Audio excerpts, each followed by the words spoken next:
So this is my first serious attempt at trying to record myself painting something properly. I decided I was going to do an Eldar Wraithguard because I have 5 of them and they need painting. And I wanted to do something that was quite similar to the Eldar Dreadnought that I've done because, of course, they're just mini dreadnoughts, which is one of the things I really like about them. As you can see, I'm starting about halfway through the paint scheme because I had lost the footage leading up to this point, so I'm going to have to catch you up. Basically, what I had done is just base coated the model in black, then base coated again in a very dark blue from Army Painter. The blue itself, I think, was just called Thunderous Blue or something like that, a very dark blue. And then just using various gradients of blue going up to the sort of most bright sapphire blue on the highest points that would catch reflections to make the model look like it was shiny. Once they were blocked in, what I'd done is just glazed my way across the entire model, trying to make each layer more blended into the next so it looked like a smooth reflection.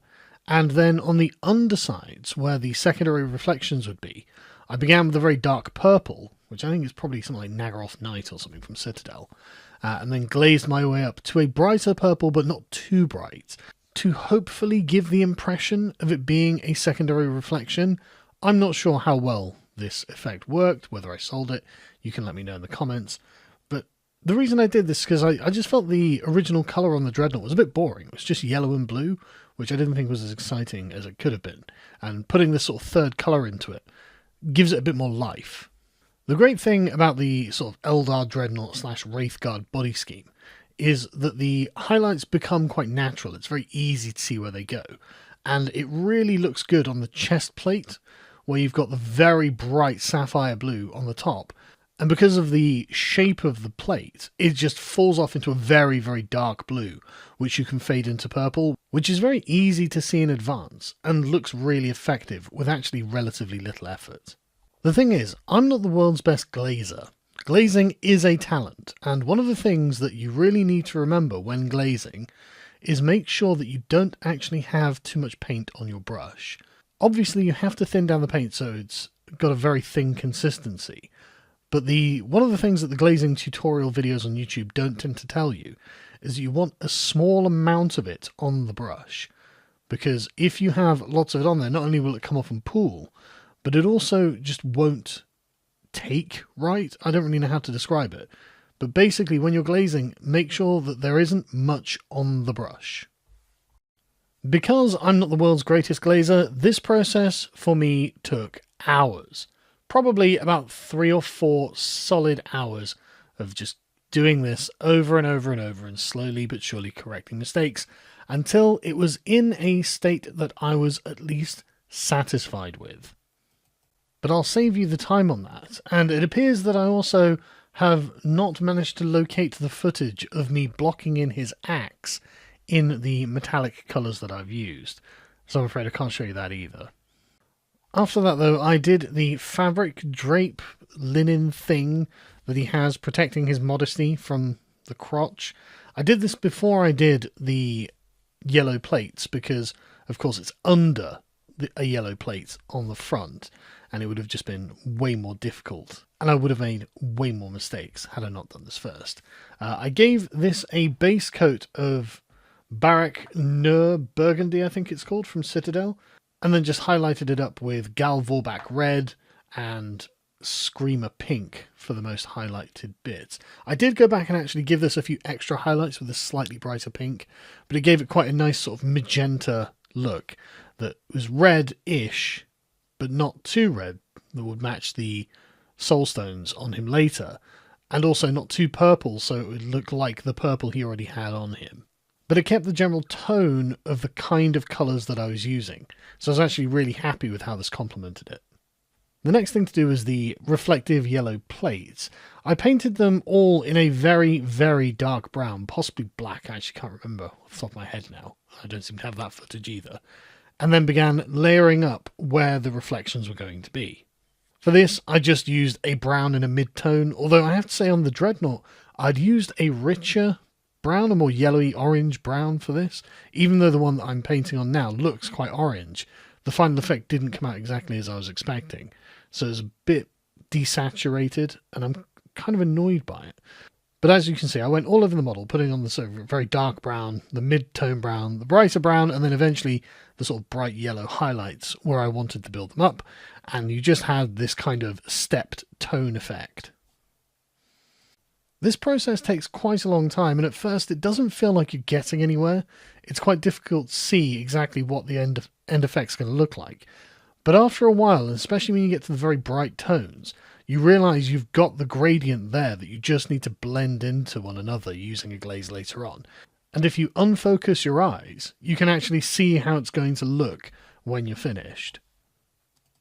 Then I began the laborious and time-consuming process of beginning to blend these all together.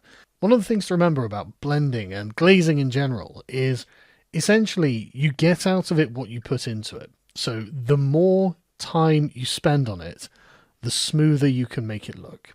It's very difficult to get it looking very smooth very quickly. Certain colours are very forgiving and work well together and do produce a very easy, smooth glaze and gradient very quickly. But yellow and brown are not those colours, so it takes a very long time, and essentially you just get out of it as much patience as you have to put into it. Again, this was an incredibly long-winded process, which I'm going to save you the trouble of watching most of. I don't want to call this non-metallic metal because I don't think it's entirely accurate, but one thing you've got to remember to do when doing this kind of technique is edge highlight in the brightest colour to give it a more impactful effect. Just simply go along the edge very lightly but consistently to make sure it's a firm but not overbearing highlight that you've got. And this just helps frame the effect and draw the eye away from any small mistakes or lack of actual smooth gradient that you may have somehow accomplished. And it ties the whole thing together really, really nicely. The next thing I took a crack at was the glowing green runes on his sort of shield arm. I'm not really sure what this is exactly, to be honest, but basically I just chose a fairly mid-tone green, blocked it all in, and then watered down white and allowed that to pool into the runes themselves, just to make the whole process very much easier. Had I oil paints, this doubtless would have been much more effective and visually striking, or were I prepared to use an airbrush to do it. But frankly, I don't trust my skills with an airbrush, and I don't have any oil paints. So the best I could do was water down some of the Army Painter white that I'm using, and do multiple layers of that. You have to do this multiple times because the concentration of the pigment means that you don't get proper coverage. After that's dry, I glazed over a very, very bright green in order to give it a kind of green tone, to make it look almost like it's glowing. But the thing is, and like I said, because I'm using just acrylic paints, the pigment coverage is not superb. So essentially you have to do this 2 or 3 times to give it quite a solid colour. Once done, it's just exactly the same process. Water down the acrylic white, allow that to pool into the recesses of the symbols, and again, go over them with another very thin glaze of the green, just to keep the tint of the green. Then I started doing the metallics on the miniature. On the steel or silvery areas, I used the dark tone wash from Army Painter just to give it a very dark contrast. I'm trying to, with the true metallic metal, basically, you're essentially controlling where the light can reflect from. And so, like I showed in the previous video about this, this is just basically the same technique. Just choose parts of the thing that you think ought to be in shadow and make sure they're definitely in shadow. Feel free to use quite a lot of wash on these parts, and just once you put them on there, just let them dry, do not disturb them, and you will come out with quite a nice gradient. I did the same for the bronze areas, but with the bronze I was using Citadel's Agrax Earthshade because it's got a nice tone for the bronze. It makes the dark areas very dark, but it's also got the kind of reddish brown tint. I did the same for the bronze handle and the bronze bit on the back of the axe, but instead of using the neutral sort of grey-black dark tone, I instead decided to use Citadel's Agrax Earthshade because it's got more reddish brown colour tint to it, which is perfectly nice and works great. I appear to have lost the footage of me doing the true metallic metal, but basically once that's done, take the original metallic colours that you'd used, highlight the weapon or the area as you want it to look, and then find a brighter colour for each one. So in the case of the grey silver, I was using Iron Warriors grey or Iron Warriors metal, whatever it's called, and then I go up to Iron Hand steel, which is a very nice shiny but not too shiny metal. And on the bronze I'm using Castellax bronze, and then I go up to Skyorax bronze, or Sikorax bronze, whatever it's called, for the most highlighted bit of this. And it looks really good. Like I said, sorry I couldn't find the footage. There are a couple of bits on it that need to be painted gold around some of the soul stones that are embedded on his arm or on his weapon or something like that. For that I just use Retributor gold because it's a very rich gold colour. And then begins the tiresome process of painting the soul stones. And on the Wraithguard, just like the Dreadnought, the thing is covered in them, and I really wanted to do them all because when they're all done, it looks really nice. Anyway, the process here is simply to just go over every soulstone and block it in black. Then work out what colour scheme you're going to do. All of mine are going to be red to provide a nice contrast to the blue and the yellow. So take the darkest colour that you're going to paint the soulstone, or any gem, and block in the parts of it that you expect to be refracting the light on the underside. Paint them in red and highlight your way up. On the bigger gems, it is well worth creating a mix between that red and the black, just a one-to-one mix, and thickly glazing that at the part where the colours meet in order to create a smoother, more blended effect. This doesn't have to be done perfectly, and you don't need to worry about doing it on tiny or very small soulstones, but on the bigger ones it just gives it a more polished look. Then continue just layering up the brighter colour on the other side to where the white dot's going to be on the gem. And again, on this one, if you do 2 or 3 layers, then they will fool the eye sufficiently, so you don't need to worry about doing any glazing or any blending or anything like that on this. Just do smaller and smaller layers, and the effect will come out naturally.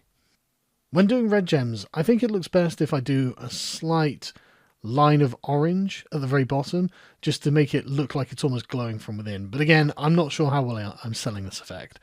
But I think it looks better than just doing it as a block red at the bottom.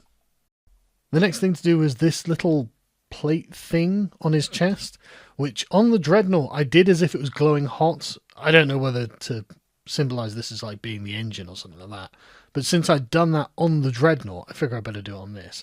You can't really see it very well because of the angle and his bloody fist is in the way. But basically, I'm painting it entirely yellow, and then concentrically orange, then red, then dark red.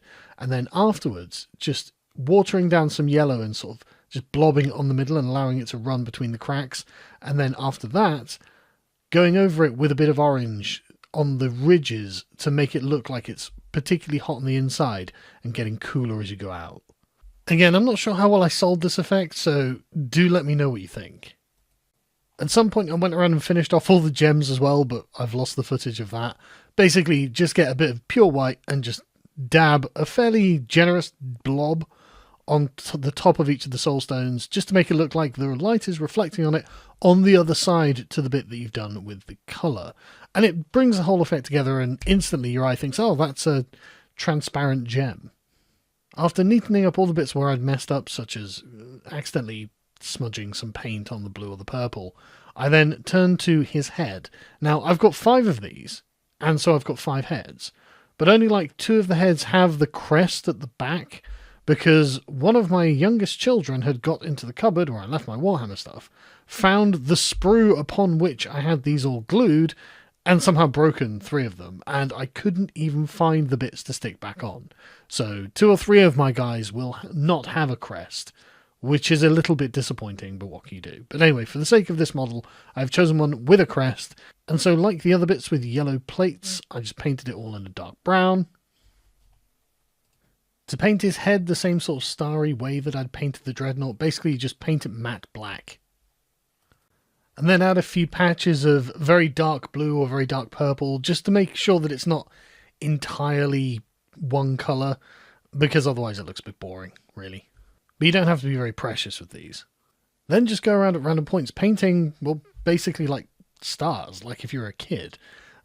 just do a little cross or a sort of six-pointed little star thing, but do it in quite a light colour, light blue, light pink, or a light yellow or something like that. And then once you've done that, go back with pure white and fill in the middle, so it's the pure white's in the middle of it. And it gives it quite a nice effect, I think, and to be honest, it's just easy to do. And then once you've done that, take a very small amount of white on the brush and just dab tiny little white dots around it. And you've got a reasonable star effect. Again, I'm no expert, so this is just what I did. It was easy to do. It looks okay. After doing that, I did the silver on the underside, just to get that done, and then painted the soul stones that were on either side of the metal plate on the top. I didn't spend an awful lot of time blending this one, because honestly, at this point, I was just out of bloody patience. This had taken me about 10 hours to do, over the course of about 3 weeks. Anyway, once all of that was finally done, I put some glue on top of the bit where his head sits, and of course, stuck him on. Now, one thing I should have done is gone around all of the soul stones with a varnish, like, I think it's Storm Shield, I think it's called. The Citadel do these varnishes. I should have done that to give them an extra glint on them, but honestly, like I said, I just didn't have the bloody patience. So I put it on as I thought fit, just to give it a bit of an interesting pose, so he's as if looking where he's pointing his shield or something like that. And he was nearly done.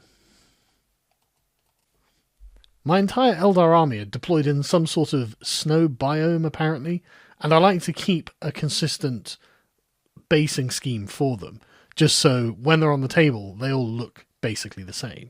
So to do the sort of icy ground, I've got this Martian Iron Crust technical paint from Citadel. Basically, you slather it on very thickly, and then it dries, and it kind of cracks and produces a texture effect. So that's what I did for the entire base. Naturally, you have to be very careful not to get any on the miniature, but on those parts that aren't next to the miniature or directly touching it, go wild. Once that was dry and you can see the texture effect clearly, I decided to paint it a relatively dark blue. I realise this is quite similar colour to the actual model itself, but don't worry, this is just kind of the undercoat for the icy world itself.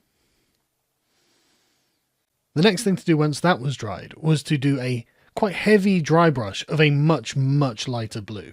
Probably a lot more similar to the sort of sapphire blue that the highlights on the model are. And just, again, go quite heavy on this. You want it to be strongly contrasting with the blue that makes up the base. And almost sort of not taking over, but very much sort of leaping out of what's already there. And then dry brush over that with the pure white that you had from before. And make sure you hit the rim just to give that a kind of highlight to just make it look quite nice, to be honest. But again, be quite aggressive with this, because this is going to be a snowy, icy planet that we're on. So we want it to be very much the sort of thing that people actually notice when they're looking at it.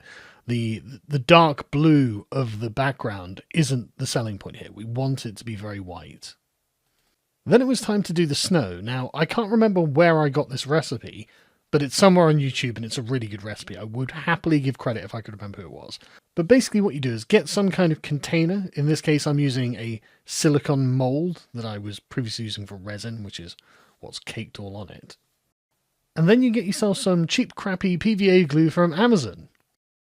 Once you've poured a generous amount of that into the mold, you get your snow flock, which again is just very cheap and also from Amazon. Literally, this is all it was from Woodland Scenics, and it's really, really good stuff. It looks really convincing. And you get a fair amount of that and basically pour that into the PVA glue, and you're going to mix that up shortly. But before you do, get some of your matte white paint and pour a few drops in there. Again, you don't have to be stingy with this. This is just going to make sure that it essentially glows white when you've put it on the base. You mix that all together until you've got a very thick and disgusting paste, and then you just blob that on the base of your miniature. You can be as generous or stingy with this as you like, because it really, really doesn't matter. It's literally just personal taste. But the really important part of this process is now to get a pinch of the snow flock from the container and just start pouring it onto the glue mixture very, very generously. Make sure it's really well covered. And what this will do when it has dried is look like freshly laid snow. This is such an easy thing to do, and it looks brilliant. It also means that when you come to see pictures of the finished model, you'll find there are like tiny bits of snow flock that are located on the model. These aren't secure, you can brush them off. It's just easy to miss them, so when you see a close-up of this, you will probably see little bits of snow somewhere on the model. Paint the base black and you're basically done. And here is the final miniature. I've put some of the fluorescent looking alien grass on there, again just to kind of break up the terrain, but I'm reasonably happy with how he's turned out. He's not the best model that I've ever painted, but I've got 5 of these to do, and this one took me 10 hours. So I'm kind of groaning at the idea that I'm going to have to do this another 4 times. I've got 40 hours at least of work ahead of me to get this squad complete. But overall, I'm relatively happy with it. It's not the best, it's not the worst, and I'm not tremendously disappointed. And when you're not looking too closely at any one part, the overall effect is quite attractive. So when they're on the board, and hopefully chopping people up, they'll look really good. But when you look in super detailed, well, yeah, there are definitely a lot of bits I could have done better. I don't know. But I will give this a solid 5 out of 10. Not bad. Not amazing, but I'm not painting for Golden Demon, because I would never win something like that. I am painting for the tabletop, just so my armies look quite nice, as I'm getting my ass kicked by whoever I'm playing. Oh yeah, I'd also done a Spirit Seer that I painted prior to this, like a couple of months prior to this, before I decided to do the sort of purple reflections on the armour. His yellow plates are a lot more rich in tone, so I need to try and figure out what yellow I actually used for that before I do the next one. But he came out okay. Not the best thing I've ever painted, probably, but he seems alright. Anyway, I hope this was interesting, folks, and I like I said, I'm no expert at painting or anything. This is just how I did this model, and I thought it might be useful or interesting or something for the people watching. So hopefully you've enjoyed it, and I'll see you next time.